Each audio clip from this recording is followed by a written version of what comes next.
go to Victoria though. It's recorded its biggest rise in COVID cases this year.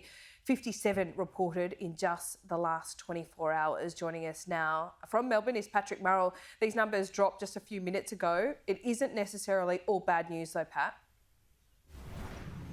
That's right, Laura. 57 sounds like a pretty scary number in Victoria, but as always, the devil is in the details. Of these 57 cases, 54 are linked to current outbreaks and 44 were in isolation during their infectious period. That is 3 mystery cases and 13 cases out in the wild. Now, proportionately, as a proportion of today's cases, that is quite low, but in terms of absolute numbers, it is a higher level of mystery cases and cases out in the wild than we've seen in recent days. So not terrible news. That an initial glance at the 57 would have you think, but it's not ideal either. Now, as for the reason why today's case numbers are so high, this is when the day 13 tests from the Al-Taqwa cluster are starting to come in. So teachers, parents and their children who have been in isolation this entire time having their day 13 tests, and those tests are coming through. The good news is that these people have been in isolation during their infectious period.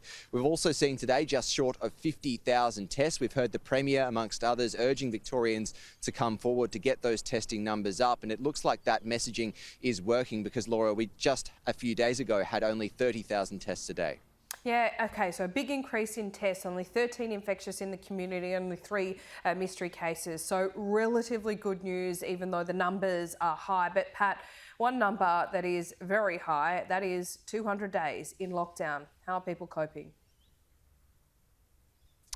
Well, we're just past the 200-day lockdown mark in Melbourne since the pandemic began, Laura, one of the most lockdown cities in the world, and there's still at least another 2 weeks to go. We've been out on the ground speaking to people, asking how they're going, and it is clear that it is getting to people. Here's a few people we spoke to yesterday.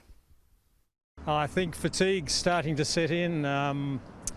It's all a bit cumulative. It's not just another repetition. I think it adds up and yeah, people are fraying a bit. I'm very bored because I live on my own, but I have to keep getting out and about and doing things because my life was the theatre, Melbourne Symphony Orchestra, and that's all been cancelled. It's at the stage where it's not even a surprise if it does get extended. It's kind of expected now. It's pretty draining, but what you got to do. Laura, as I mentioned before, there's just under 2 weeks to go as part of lockdown number 6, but certainly the signs aren't looking good just yet for that lifting on time. Pat, thank you.